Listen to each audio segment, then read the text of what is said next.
¿Sí se ve la clase? No, todavía no se ve.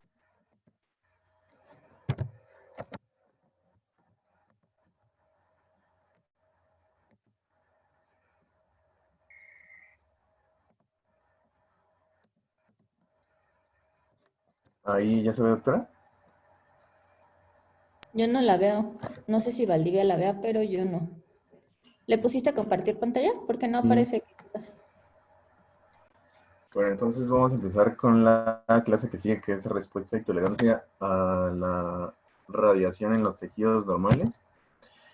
Y pues como primera parte, lo que tenemos que definir es qué es la dosis de tolerancia. Entonces, la dosis de tolerancia va a ser aquella dosis a la cual la exposición a la radiación de un volumen del tejido o subvolumen del tejido o del órgano va a inducir un cambio patológico que va a ser un cambio patológico grave o un síntoma clínico dentro de un periodo de seguimiento definido, o sea, sobre un periodo de tiempo con una cierta probabilidad.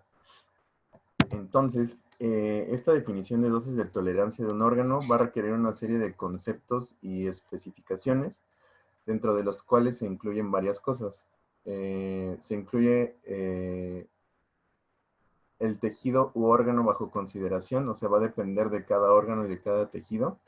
El cambio patológico o el síntoma que se esté estudiando, tanto las herramientas diagnósticas como la clasificación de este, el volumen de exposición y la distribución de la dosis del tejido, el tipo y la calidad de la radiación, el protocolo de exposición de radiación al tejido, el periodo de seguimiento y la inducción de probabilidad, es decir, el riesgo que tenga el tejido de presentar ese cambio.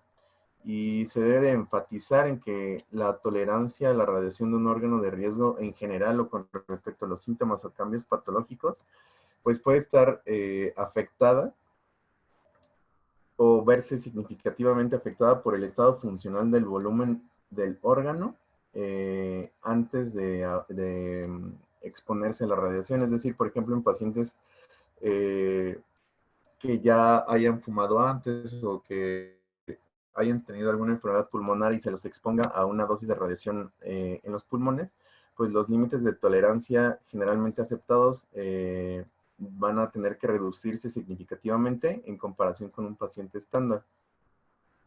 Este ejemplo también aplica también para pacientes que tengan insuficiencia hepática, por ejemplo, inducida por alcohol o por alguna otra causa, y que los límites de radiación hacia el hígado pues van a tener que ser más bajos.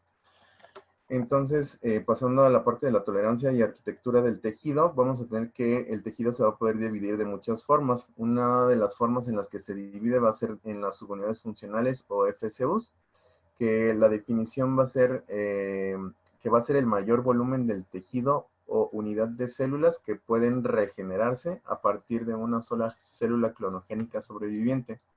Van a ser estructuras anatómicas como los bronquiolos o las nefronas, que van a tener la capacidad de producir la función del tejido, o células troncales tejido específicas.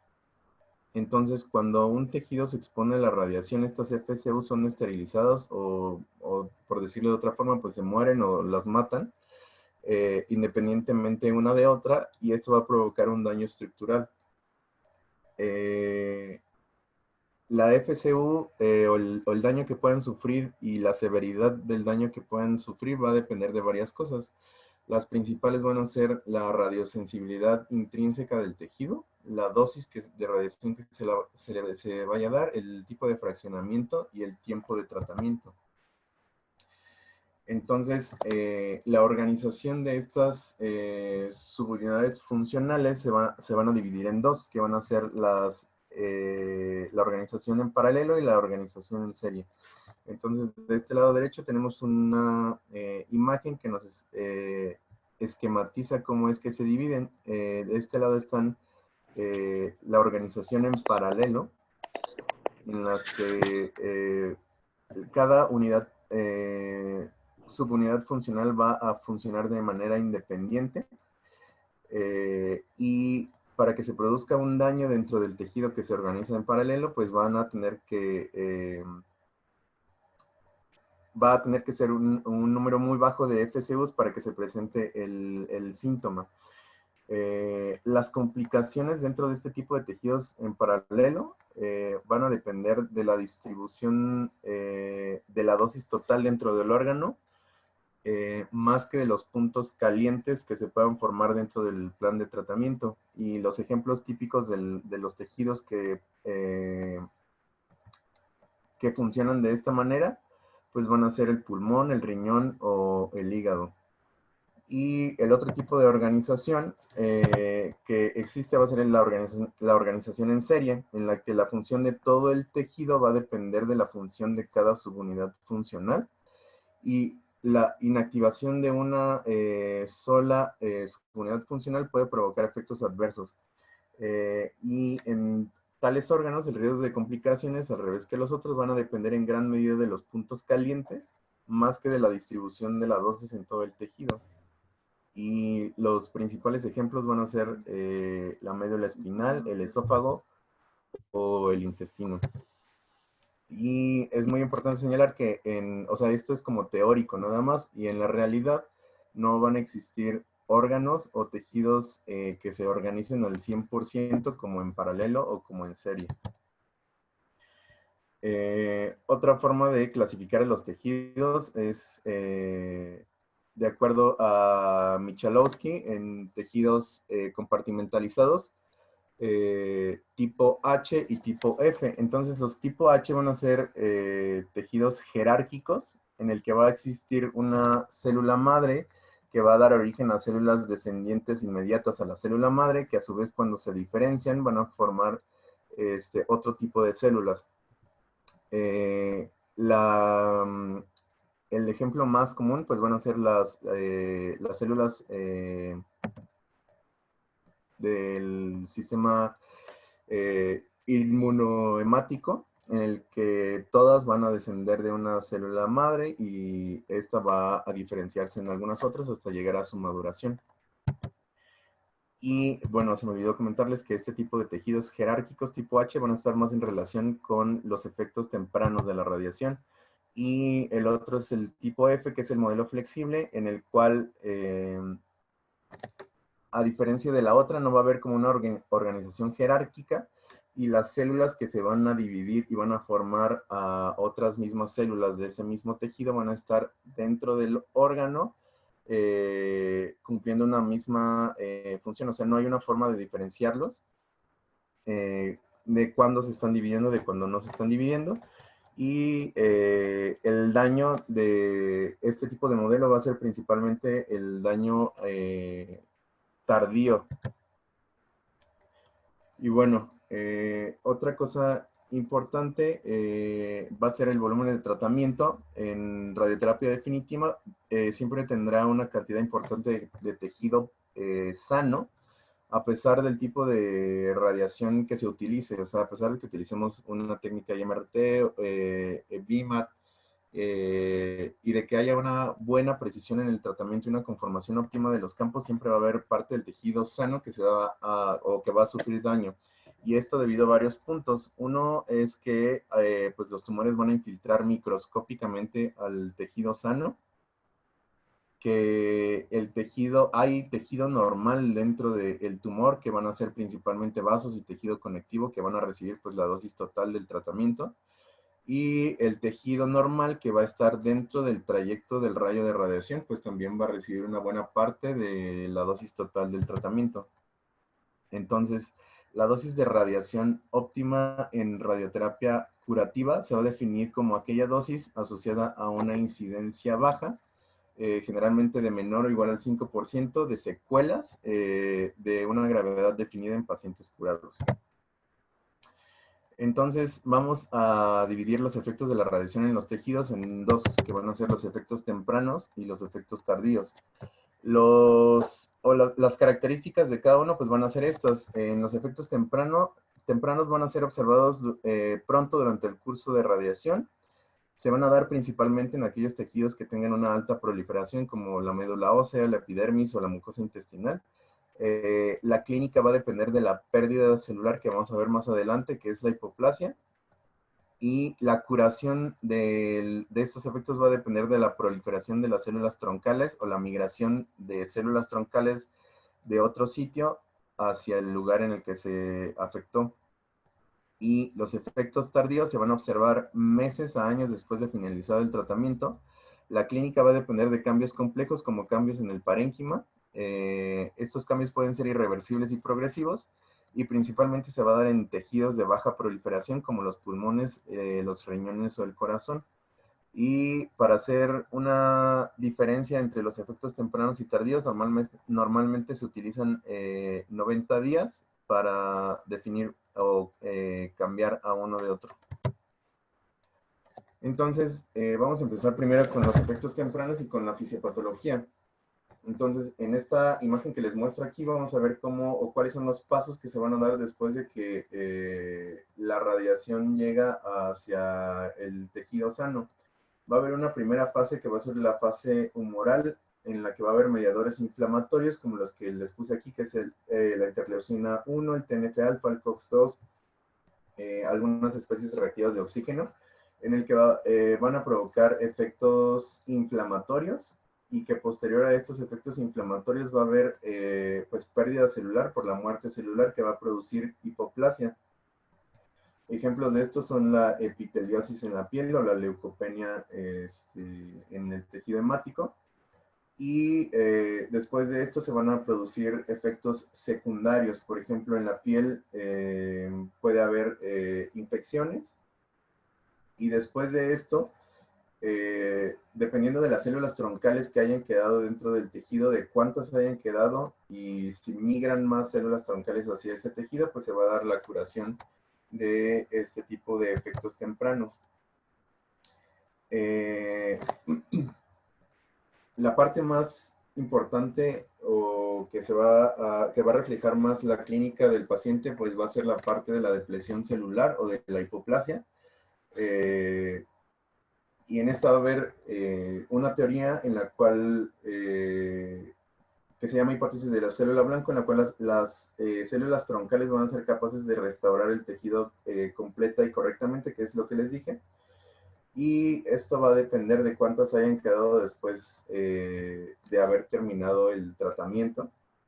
En esta gráfica podemos ver cómo las células troncales de forma normal van a tener una división asimétrica, en la cual pues se va a dividir, y al dividirse en dos células, una va a generar la primera célula troncal, que va a dar origen, una vez que se diferencian, a las células hacia la línea que esté diferenciada, y otra célula hija se va a convertir nuevamente en una célula troncal. Esa es como la división asimétrica, y en forma normal pues va a haber un equilibrio entre las células troncales que se estén formando y las células diferenciadas. Sin embargo, cuando existe daño dentro del tejido, este tipo de división asimétrica se va a transformar en división simétrica, en la cual pues las dos células resultantes van a ser células que se van a diferenciar en tejido sano. La tolerancia a la radiación pues va a estar definida por el número total de células troncales y de la radiosensibilidad intrínseca de estas células troncales. Entonces, de los efectos tempranos, pues tenemos que tomar en cuenta varias cosas, que como ya les comenté, va a ser la radiosensibilidad intrínseca, el tiempo total de recambio del tejido, que va a cambiar de un tejido a otro. Por ejemplo, en la mucosa oral humana, el rango de recambio de células dentro de este tejido va a ser más o menos de 5 días, pero para que exista una ulceración, por ejemplo, una vez que estamos en tratamiento con radiación, va a tardar alrededor de 10 días en formarse una úlcera, y esto pues está explicado por la capacidad proliferativa residual de las células troncales esterilizadas, que puede ocurrir después, incluso después de altas dosis. También va a estar muy importante en relación al proceso de diferenciación de estas células, ya que cuando estén en división, pues la radiosensibilidad va a cambiar. Y también es importante señalar que las dosis de radiación van a ser letales para las células troncales, pero no así para las células más diferenciadas. En cuanto a la inactivación de las células troncales, pues vamos a tener que si se grafica esa inactivación, pues va a ser una típica curva de supervivencia celular que ya hemos visto antes y que vamos a revisar en otras clases. También es importante que revisemos por esta misma causa la clasificación de Casaret, en la cual vamos a clasificar a las células en 4, y de acuerdo a esto vamos a ver si son más radiosensibles o menos radiosensibles. Entonces, las células, entre menos diferenciadas sean en esta clasificación, pues van a ser más radiosensibles, y tenemos como por ejemplo las células de la cripta intestinal o las células germinales o los eritroblastos, y entre más diferenciación tengan van a ser menos radiosensibles, como las células de los nervios o de los músculos. La hipoplasia que les había comentado, pues va a estar o se va a desarrollar secundariamente al desequilibrio entre la pérdida y la producción de células, como la descamación seca en la piel, y el tiempo de recambio usualmente menor al tiempo para completar la depresión. Como ya les había comentado, la mucosa oral se recambia normalmente en 5 días, pero una úlcera se forma hasta dentro de 9 días, porque hay como un cierto número de células que se están recambiando y que van a compensar este tiempo. La curación de este tipo de lesiones en los efectos tempranos va a depender de las células troncales supervivientes, y va a requerir de divisiones simétricas, como ya les había comentado. Estas divisiones simétricas o el cambio de divisiones simétricas se va a conocer como diferenciación en bloque, en la cual ambas células hijas se van a transformar en células troncales. A mayor dosis, menor células troncales supervivientes, y por lo tanto mayor tiempo de la duración clínica. Y esto se va a ver ejemplificado en el estudio, por ejemplo, de la EORTC 22851, en la cual en pacientes de cabeza y cuello con un fraccionamiento acelerado hubo un mayor grado de mucositis y se presentó en mayor tiempo que en los demás pacientes, hasta en 6 semanas más. Entonces, resumiendo todo lo que ya les expliqué ahorita de los efectos tempranos, pues vamos a tener esta gráfica en la cual en el eje de las X vamos a tener el tiempo después de la exposición, y en el eje de las Y vamos a tener el porcentaje de células supervivientes. Cada línea que vemos aquí, que es la A, B, la C y la D, van a ser diferentes dosis de tratamiento, siendo la dosis A la menor de todas las dosis, y la dosis D una mayor cantidad de dosis. En estas líneas punteadas vamos a ver dos efectos esperados, o efectos tempranos, efectos adversos tempranos esperados, que el efecto 1 va a ser un efecto mucho más leve que el efecto 2. Entonces podemos ver que a una dosis A no se va a presentar ni el efecto 1 ni el efecto 2, y conforme vaya aumentando la dosis, pues va a ser más probable que se presente el efecto 1 y que se presente el efecto 2. Entonces vamos a tener, por ejemplo, el efecto 2 se va a presentar con mayor frecuencia a mayor dosis, como en la D y como en la C. Y el tiempo de curación del tejido también va a ser en relación a la cantidad de dosis. Entonces, a una menor dosis, aunque se presente el efecto 2, va a tardar menos tiempo en curarse que si se presenta el efecto 2, que es el más grave, a una mayor cantidad de dosis. Y bueno, pasando a la fisiopatología de los efectos tardíos, vamos a tener que tipo de tejido pues va a estar organizado, como ya les había explicado antes, de acuerdo a la clasificación de Michalowski, como tipo F o tipo flexibles, en el cual no va a haber una diferencia entre la célula proliferativa y la célula funcional del tejido.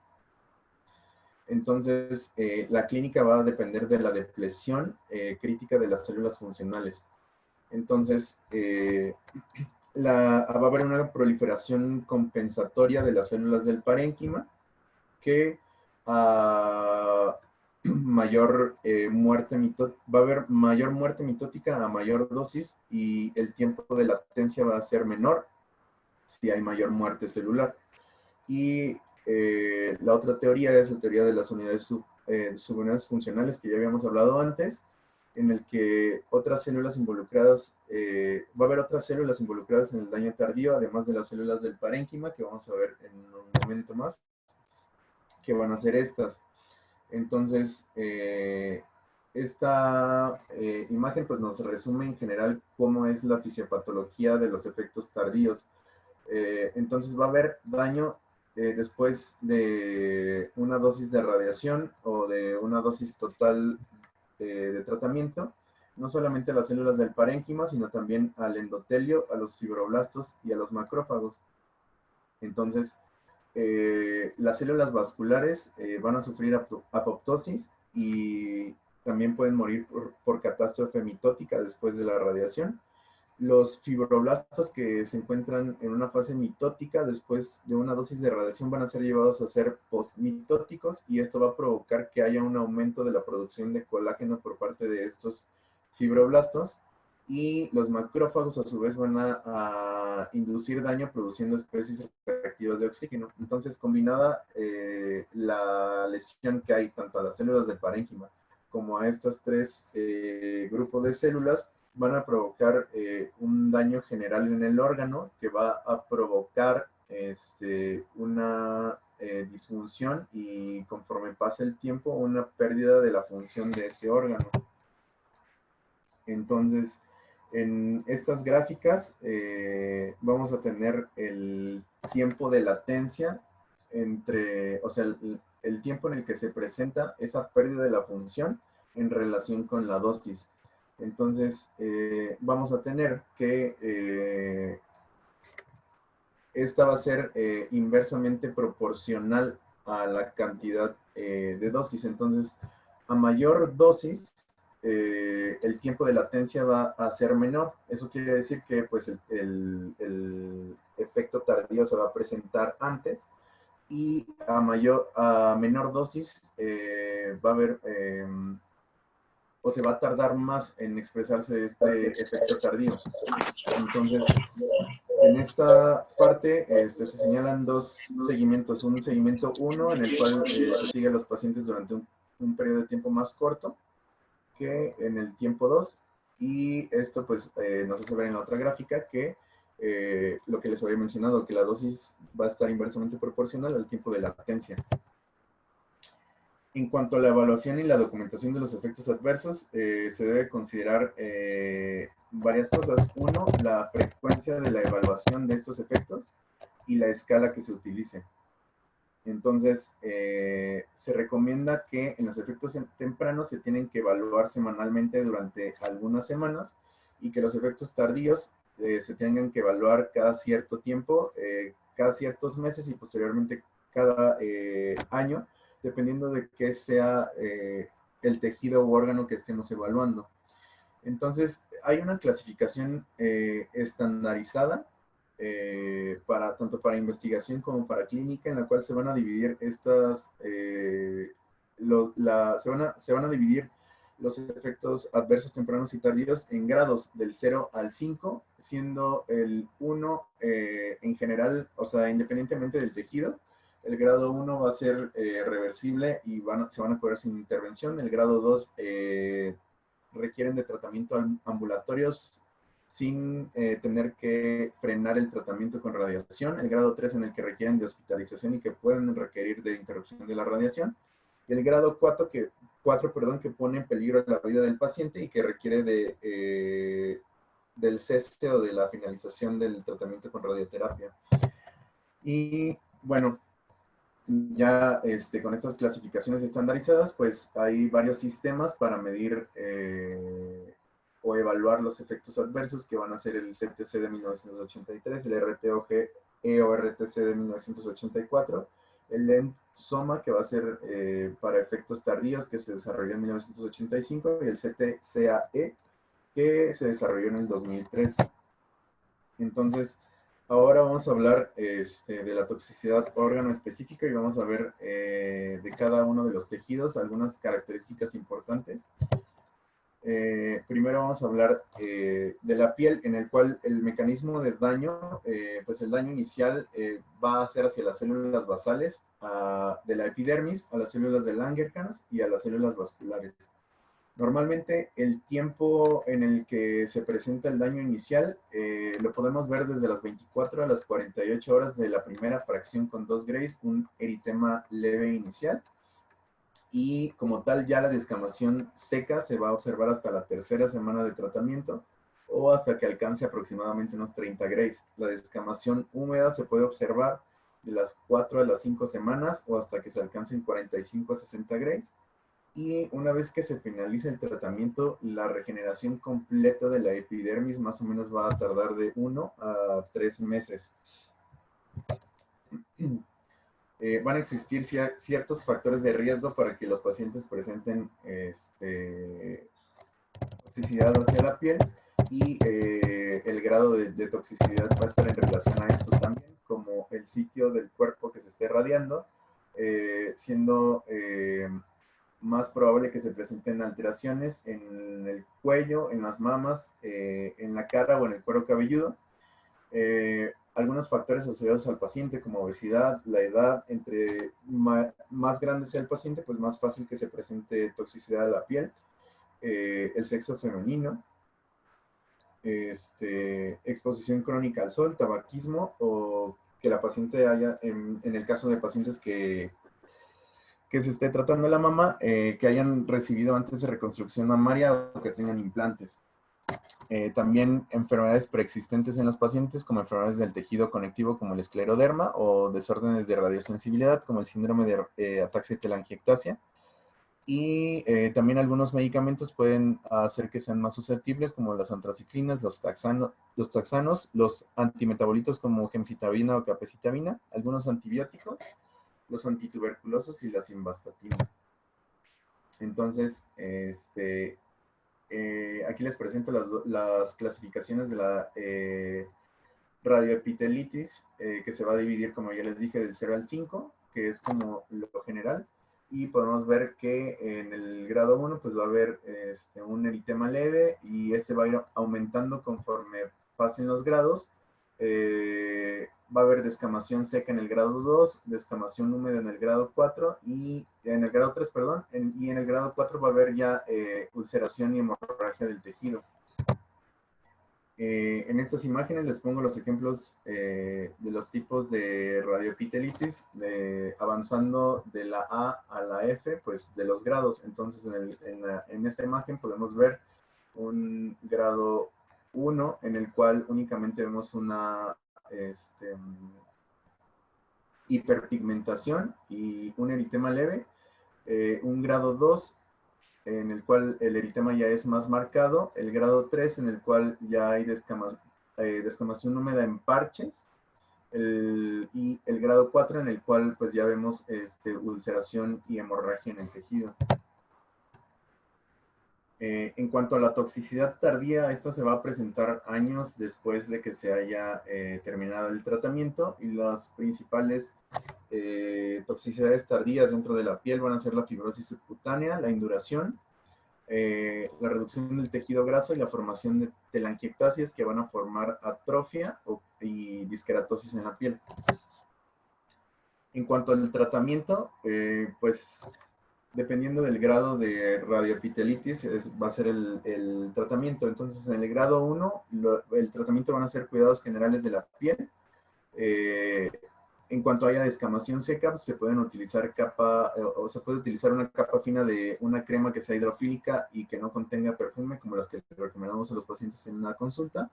Pero hay que tener cuidado con esto, ya que esta capa puede actuar como un bolus si se aplica antes del tratamiento, y eso va a provocar que haya un mayor depósito de dosis dentro de la piel. Entonces, tenemos que enfatizarle a los pacientes que si utilizan crema la tienen que utilizar después del tratamiento con radioterapia.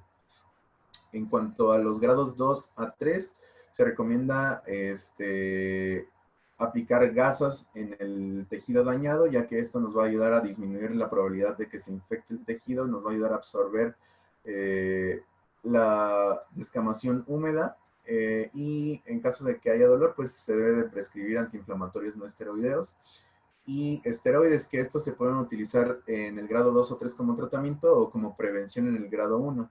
En esta tabla les pongo los diferentes tipos de esteroides tópicos que podemos utilizar, que pueden ser como la fluticasona, la hidrocortisona o la mometasona. Y en el grado 4, en el cual ya va a haber un daño más profundo en la piel, el tratamiento recomendado es la cirugía con desbridamiento quirúrgico. Pasando a otro órgano, pues vamos a seguir con la mucositis oral, que el mecanismo por el cual se provoca, pues va a haber un daño inicial a las células basales del epitelio escamoso estratificado de la mucosa.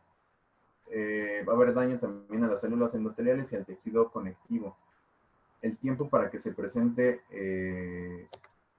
este efecto adverso va a ser durante las primeras semanas 1 a 2, va a haber un eritema inicial que va a reflejarse dentro de los primeros 10 a 20 grays, y ya la formación de pseudomembranas parchadas se van a empezar a formar a partir de los 20 grays, que esto más o menos va a ser a partir de la segunda semana.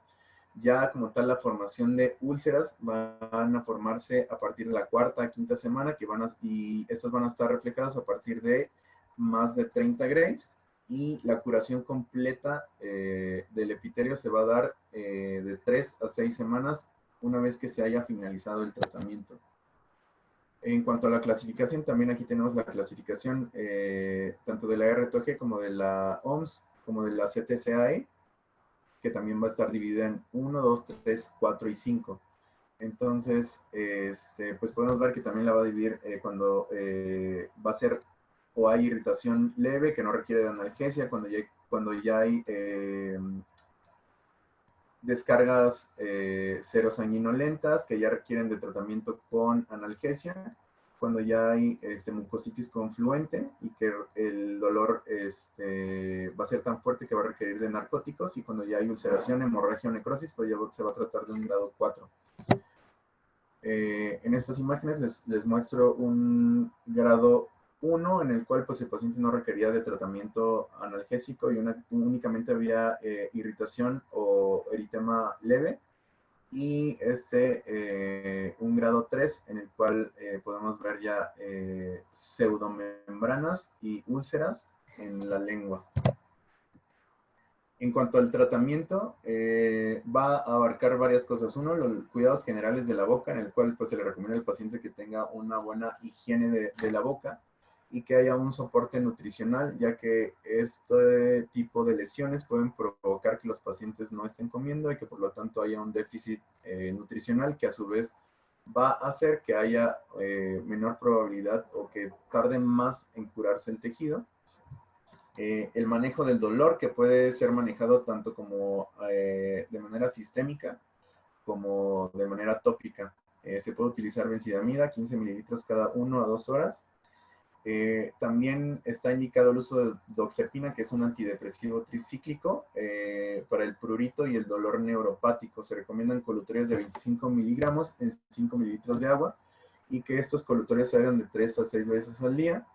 Y el Magic Mouthwash, que es el colutorio que recomendamos en el consultorio de los pacientes y que debe de contener al menos 3 de estos que les voy a mencionar ahorita, que es un antibiótico, un antihistamínico, un antifúngico, un corticosteroide, un antiácido y un anestésico local. Entonces, una vez que el paciente hace la mezcla de estas soluciones, tiene que hacer colutorios cada 4 a 6 horas y debe de mantenerlo en la boca de 1 a 2 minutos y después escupirlo o puede tragarlo.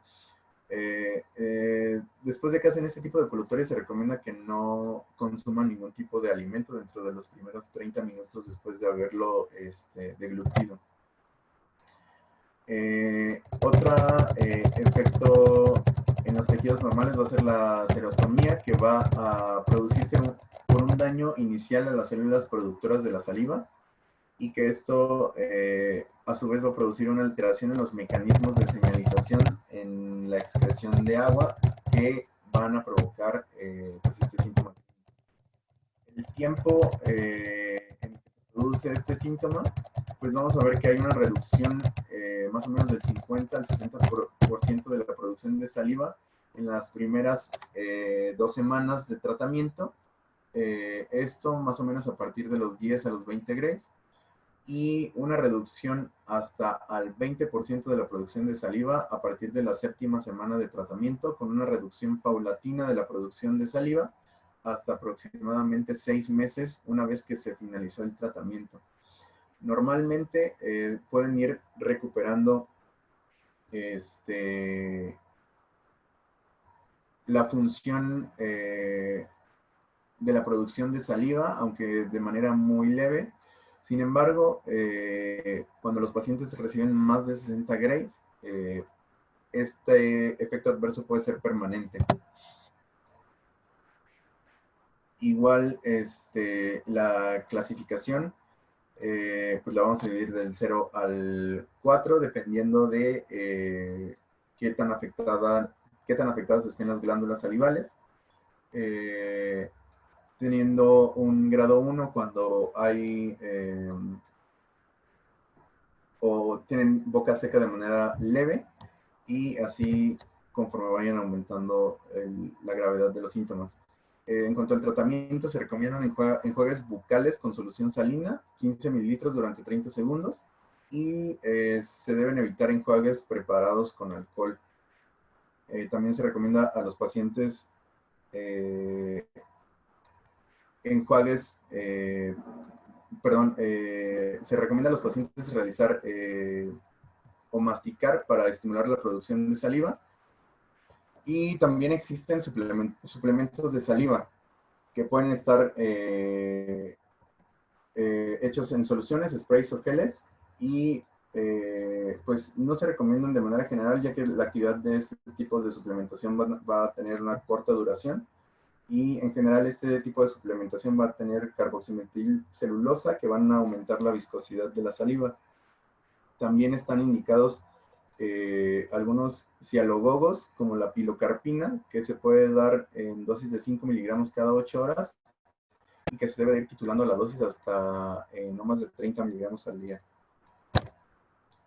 Otro efecto adverso que vamos a ver va a ser la neumonitis, que esta va a estar dada, o el mecanismo va a estar dado por un incremento en la permeabilidad vascular, y que esto a su vez va a producir un exudado proteináceo que se va a depositar en el espacio alveolar, y que también va a tener pues daño endotelial. El tiempo para que se presente la neumonitis por radiación pues va a ser dentro de los primeros 6 meses posterior a finalizado el tratamiento, con un pico de incidencia entre el primer mes al tercer mes de finalizado el tratamiento. Estas van a ser las clasificaciones que tenemos para la neumonitis, en el cual podemos ver que el grado 1 son en la CTCAE los pacientes asintomáticos, el grado 2 los pacientes que requieren ya de intervención médica pero sin requerimiento de oxígeno. En el grado 3 pues ya los síntomas son severos y requieren de oxígeno. Y el grado 4 que pues ya pone en riesgo la vida del paciente y que tiene disfunción respiratoria. En estas imágenes que les muestro, pues hay un ejemplo de una neumonitis por radiación, en el cual podemos ver infiltrados pulmonares que van a presentarse en el pulmón en forma o dentro del campo de radiación que recibió el paciente, y este va a estar representado por fibrosis. El tratamiento para la neumonitis por radiación, pues va a ser con esteroides. Entonces se recomiendan las dosis de prednisona de 60 a 100 miligramos durante 2 semanas, seguidos de una disminución gradual durante 3 a 8 semanas. También se pueden utilizar terapias dirigidas a la producción de radicales libres como la amifostina, terapias antioxidantes como la isoflavona, inhibidores de la ciclooxigenasa 2 o también están recomendadas estatinas y ECAs. En cuanto a la enfermedad hepática inducida por radiación, el mecanismo, a diferencia de los demás, pues va a ser una enfermedad veno-oclusiva en el cual va a haber una congestión severa del sinusoide hepático y el motivo por el cual se provoque esta enfermedad veno-oclusiva pues se desconoce.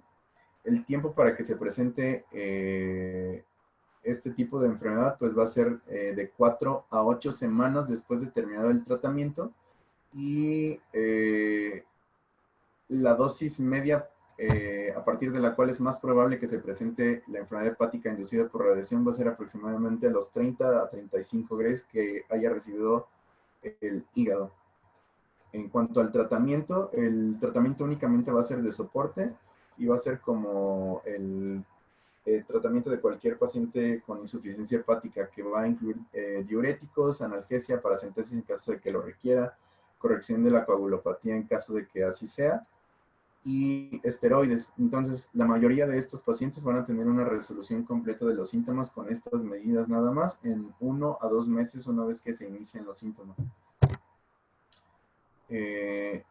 Otro efecto adverso va a ser la cistitis, en el cual va a haber un daño pues directo dentro del urotelio. El tiempo para que se presente la cistitis va a ser más o menos de 4 a 6 semanas después de que se haya iniciado el tratamiento. Un grado 2 de cistitis se va a presentar únicamente cuando ya haya más de 6 semanas de tratamiento. Y más o menos del 5 al 20% de los pacientes que presentan cistitis van a tener cistitis persistente, que puede presentar hasta 6 meses a 10 años de finalizado el tratamiento.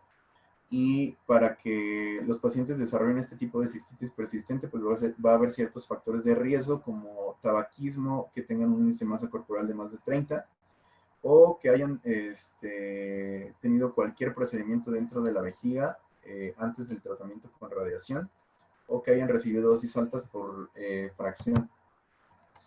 Esta va a ser la clasificación de la cistitis, que va a ir de la 1 a la 4 según la RTOG. Y pues nos lo va a dividir de acuerdo a la frecuencia de la micción, si hay nicturia o no, si hay disuria o no, y si requieren de tratamiento para la disuria. En cuanto al tratamiento, pues el tratamiento puede ser con anticolinérgicos. Se recomienda tolteridona 2 miligramos cada 12 horas de liberación inmediata, o si es de liberación lenta, cada 24 horas. Bloqueadores alfa que nos van a ayudar a relajar el músculo detrusor, prazosin 0.4 miligramos cada 24 horas. Y como analgésico se recomienda el uso de fenazopiridina de 100 a 200 miligramos cada 8 horas, que generalmente pues nada más se va a recomendar esta analgesia se recomienda desde el grado 2. Y pues eso sería todo en cuanto a la toxicidad órgano específica. No sé si tengan alguna duda de la clase. ¿Alguna duda? Hola, ¿se escucha? Sí.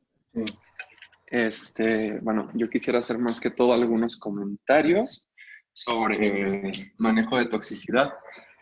Hablaste un poquito de la mucositis y no sé si alguien quiera recordarnos algún medicamento que haya evidencia sobre el manejo de la radiomucositis, sobre todo en pacientes de cabeza y cuello. ¿O si leíste algo tú, Cris?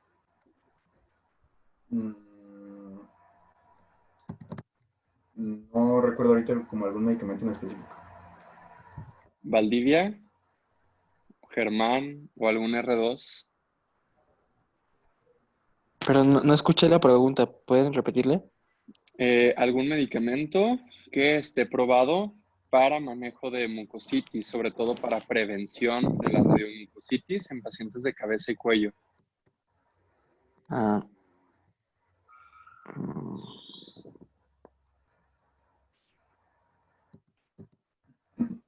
No lo recuerdo, pero fue uno que expuso el doctor Altamirano el año pasado, me parece.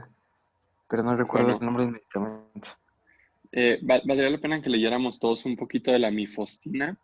La mifostina es pues, uno de los medicamentos que se usa para la prevención de la radiomucositis.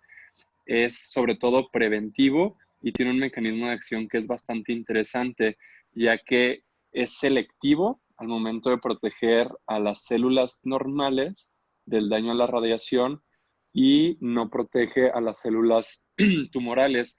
Esto principalmente por expresión de fosfatasa alcalina, que es pues un mecanismo de unión de este medicamento a la membrana de las células para producir una protección contra los agentes alquilantes como el cisplatino y los radicales libres producidos por la radiación, que en la mayoría de los pacientes pues, de cabeza y cuello tienen quimio concomitante con cisplatino.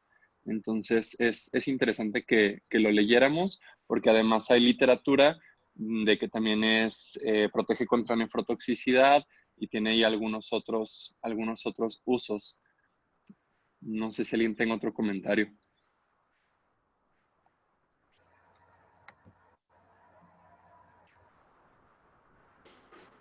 ¿Alguien más? ¿Alguna otra pregunta? Entonces, nos vamos a ir en orden de cómo los tengo acomodados aquí. César, ¿tienes alguna pregunta? Ah, No, doctora, ninguna. Bueno, perdón, para el caso de la cistitis, que, bueno, he visto que es muy común, sobre todo en la radiación a pelvis, ¿hay algún medicamento que los pueda ayudar a la larga o solo se da fenazopiridina hasta, hasta el fin de los tiempos? Cristian, ¿tienes algún comentario de tratamiento? O sea, si se refiere como a prevención de la cistitis, o sea, no existe nada que le puedas dar para prevención de la cistitis. Ok. ¿Alguien más, Salvador? Bueno, yo he estado leyendo bastante en los últimos días sobre el uso del tocoferol, la vitamina E y la pentoxifilina. Realmente por el mecanismo fisiopatológico que estuvo explicando Cristian, pues de toda la actividad proinflamatoria mediada por factores de necrosis tumoral, la producción de óxido nítrico en las células del endotelio, etcétera.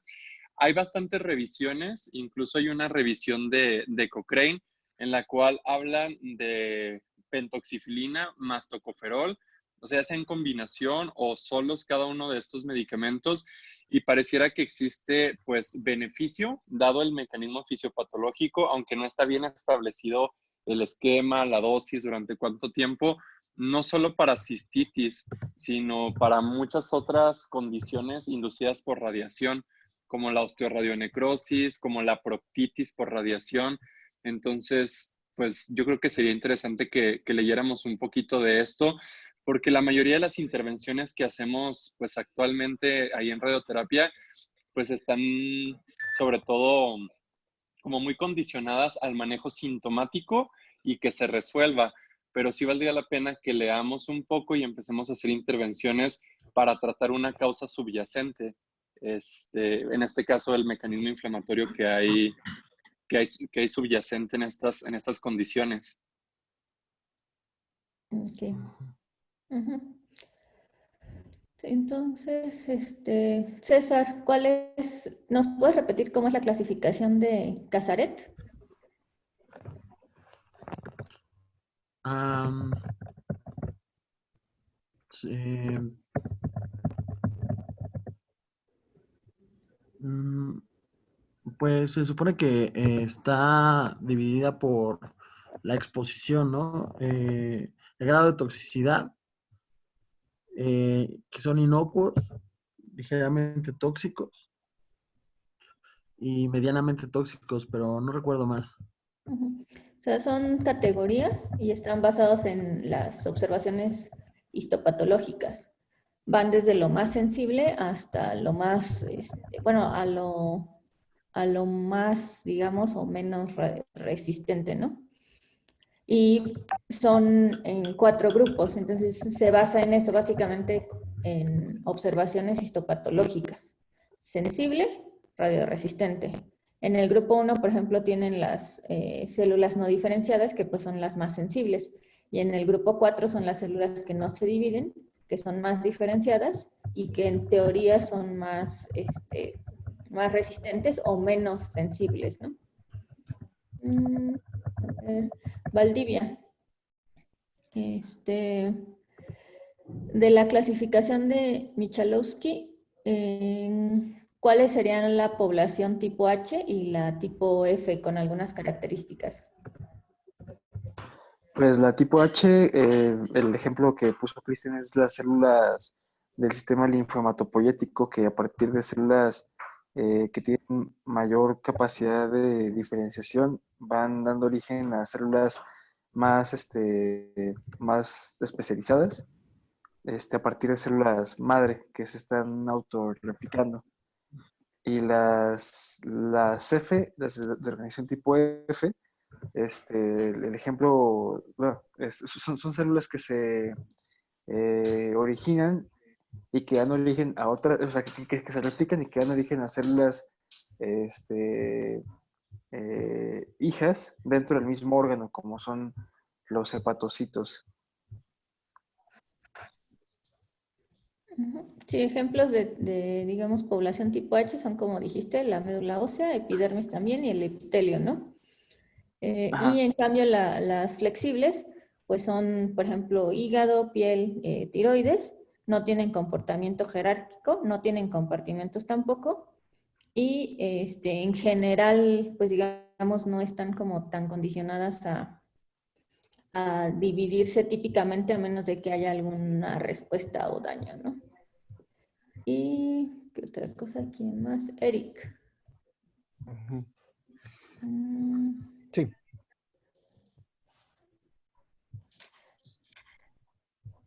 ¿Qué cambios observas de manera temprana y tardía cuando radias piel y, por ejemplo, sistema hematopoyético? De manera temprana, pues es deshidratación de la piel, eritema, descamación que primero es húmeda y luego seca, bueno, descamación, después hiperpigmentación y después descamación seca. Y ya después de eso viene la reepitelización. Eso es de manera temprana. Y de manera tardía, pues vamos a encontrar fibrosis subcutánea, telangiectasias y atrofia. Eso en cuanto a la piel. Y en cuanto a en cuanto a lo hematológico, eso no sé.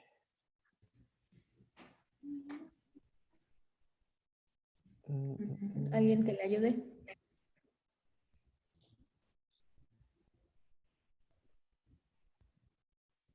Pues también de forma aguda hay depresión de las líneas celulares, principalmente de las que tienen mayor replicación. Y de efecto tardío, pues supongo que también puede ser, no sé si fibrosis de la médula ósea. Ok, sí. Básicamente serían esos efectos. Ok.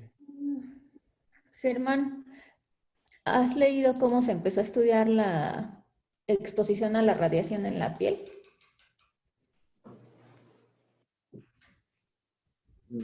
Sí, bueno, de hecho, o sea, antes de que existieran como pues las dosimetrías actuales, antes se hablaba de una dosis eritema, que era la manera pues de evaluar la respuesta a la radiación o qué tanta radiación se le iba a dar a un paciente.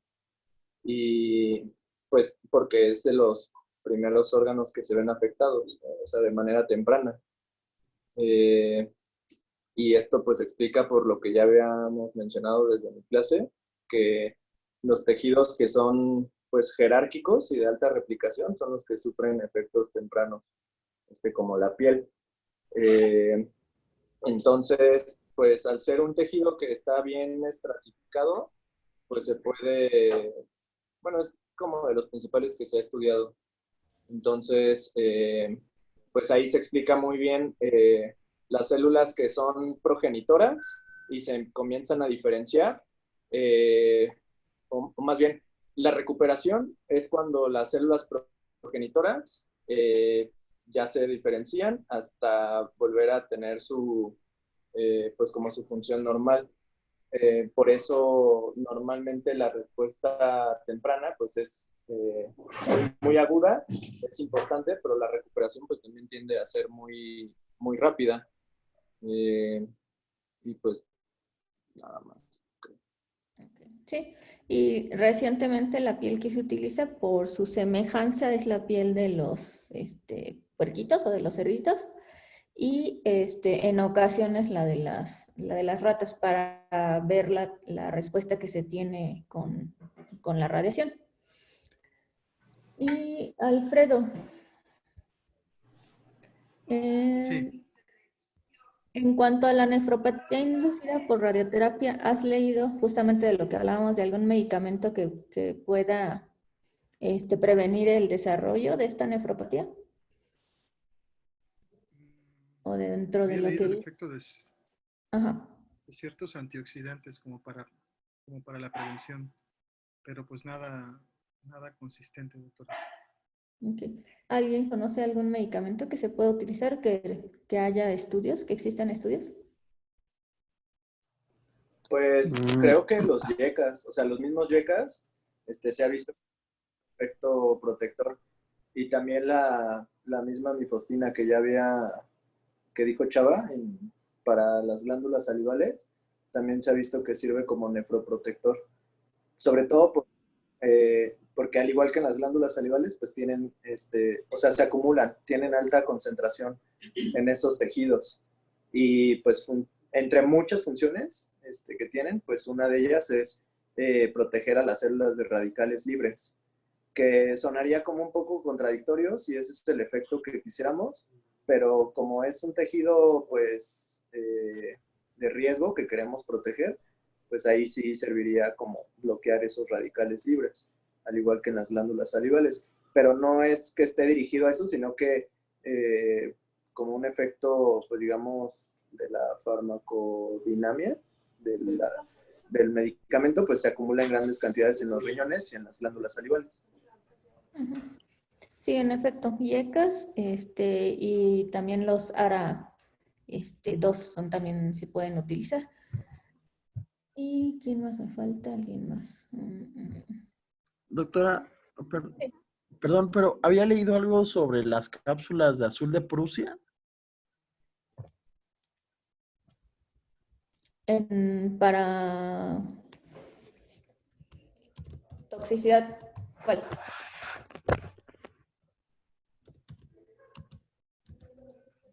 Ajá. Bueno, había leído que en algunos casos, para eliminar, por ejemplo, radionúclidos, y no sé si también en cuestión de alguna toxicidad por radiación se utilicen las cápsulas de azul de Prusia, y me parece que las tabletas de potasio yodado que usaban, creo que en Hiroshima, no sé si se sigan usando actualmente esas.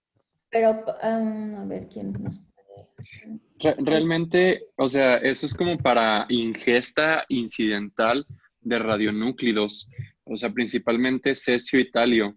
De hecho, aparece en Ah, la ok. página de la CDC de Estados Unidos como emergencias por radiación.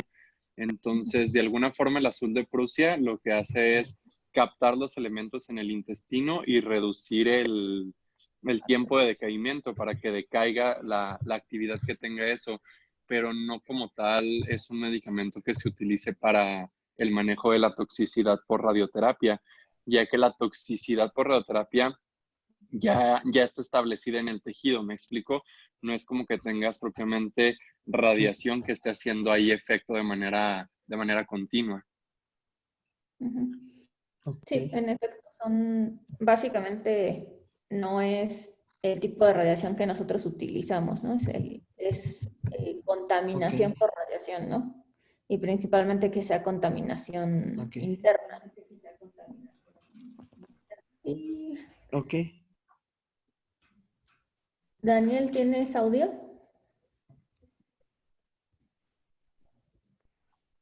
Daniel, creo que no. ¿Alguna otra duda que tengan? Sí, bueno, nada más ahorita de lo que comentaba Chava de la mifostina, no sé qué tan estandarizado esté para la prevención de la radiomucositis, o sea, como, porque pues, sé que no es un medicamento barato, entonces no sé como a qué pacientes se haya como estandarizado para que se prescriba en quiénes, o no sé si hay algo de eso.